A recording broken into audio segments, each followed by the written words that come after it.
Haleluya, haleluya. Selamat pagi semuanya.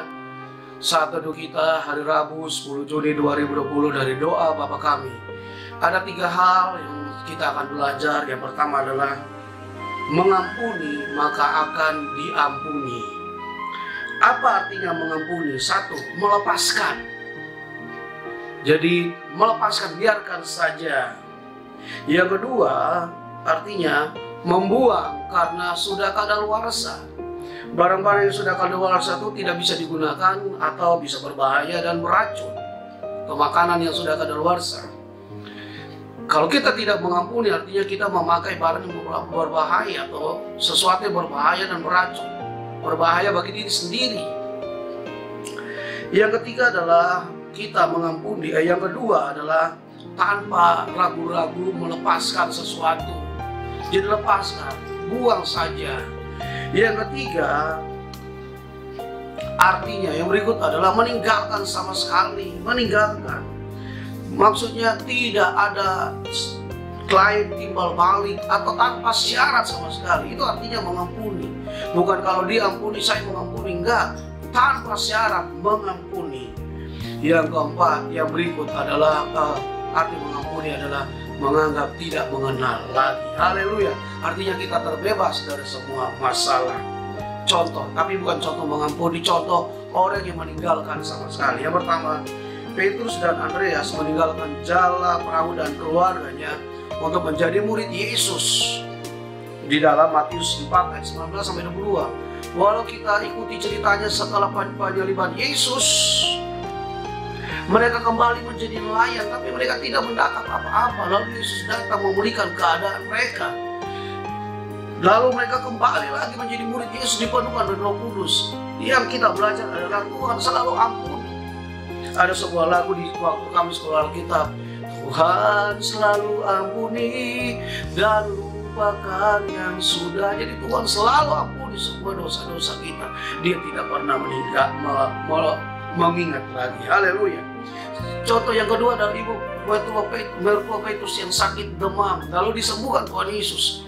Lalu sakit demam meninggalkan ibu mertua Petrus, dan setelah ditinggalkan dia melayani Tuhan. Mari saudara, apa yang kita belajar? Kalau kita sudah diampuni dosa kita dan kesalahan kita, mari kita melayani Tuhan. Melayani dengan apa yang saudara bisa. Apa menjadi talenta saudara, apa menjadi, melayani dengan hidup saudara, melayani dengan kekayaan saudara, melayani Tuhan. Haleluya. Yang kedua adalah jangan membawa kami ke dalam pencobaan. Tuhan tidak pernah membawa kita ke dalam pencobaan. Supaya kita lebih mengerti adalah ada seorang yang digotong oleh 4 orang untuk bertemu Tuhan Yesus. Nah, kita sama seperti orang yang lumpuh itu yang digotong oleh 4 orang. Tuhan tidak pernah menggotong kita. Artinya apa? Kita dicobai oleh keinginan diri sendiri. Dalam Yakobus 1:14-15, setiap orang dicobai oleh keinginan sendiri karena ia diseret dan dipikat olehnya. Dan apabila keinginan itu telah dibuahi, ia melahirkan dosa. Dan apabila dosa itu sudah matang, ia melahirkan maut. Jadi maksudnya kita dicobai oleh keinginan diri kita sendiri. Jangan membawa kami ke dalam pencobaan, artinya kita bukan orang lumpuh. Saudara bukan orang lumpuh. Saudara adalah orang yang luar biasa. Haleluya. Puji Tuhan. Saudara harus jadi berkat, bukan orang lumpuh lagi. Yang ketiga adalah lepaskanlah kami daripada yang jahat. Lepaskan artinya tolong. Jangan tolonglah kita, tolonglah kami dari hari-hari yang jahat. Jahat artinya apa? Ini bahaya sebenarnya kita belajar jahat. Artinya orang yang sangat sibuk bekerja sampai lupa segala sesuatu, sampai menimbulkan kejengkelan dan kesukaran. Orang yang sibuk bekerja pasti gampang marah, jengkel dan lain-lain. Haleluya. Orang yang terlalu sibuk bekerja itu berbahaya juga bagi iman. Sibuk dalam bahasa Inggrisnya adalah busy. Being under Satan yoke. Jadi ada di bawah kuknya setan, orang yang terlalu sibuk sampai lupa segala-galanya. Haleluya. Arti kata jahat yang begitu, yang berikut adalah kondisi yang buruk, baik secara fisik, maksudnya secara fisik misalnya sakit atau buta, dan secara etis jahat. Contoh kondisi yang jahat adalah dalam Efesus 5 ayat 16. Zaman ini adalah zaman yang jahat. Oleh karena itu pergunakanlah setiap kesempatan untuk kita berbuat baik. Ingat kondisi sekarang, kondisi yang sangat jahat. Banyak hoax. Orang lebih percaya hoax daripada kebenaran.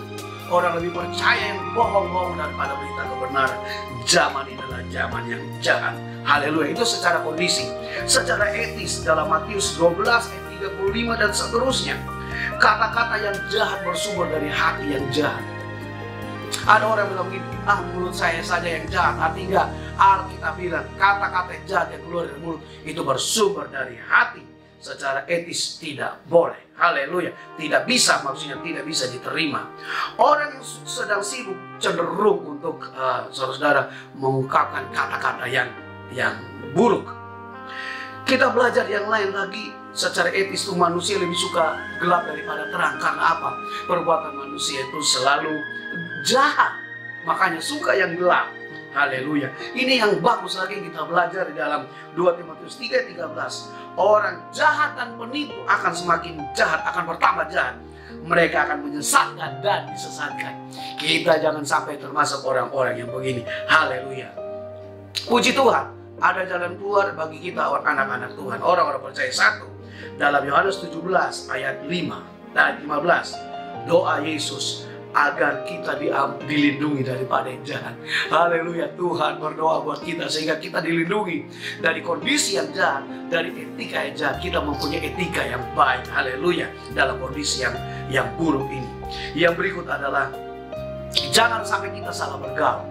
Karena apa?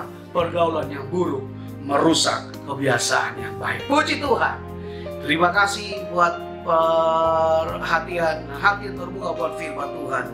Kesimpulannya adalah tetap berbuat baik walaupun kondisinya tidak baik. Tuhan berkati semuanya. Mari kita makin cinta Tuhan. Haleluya.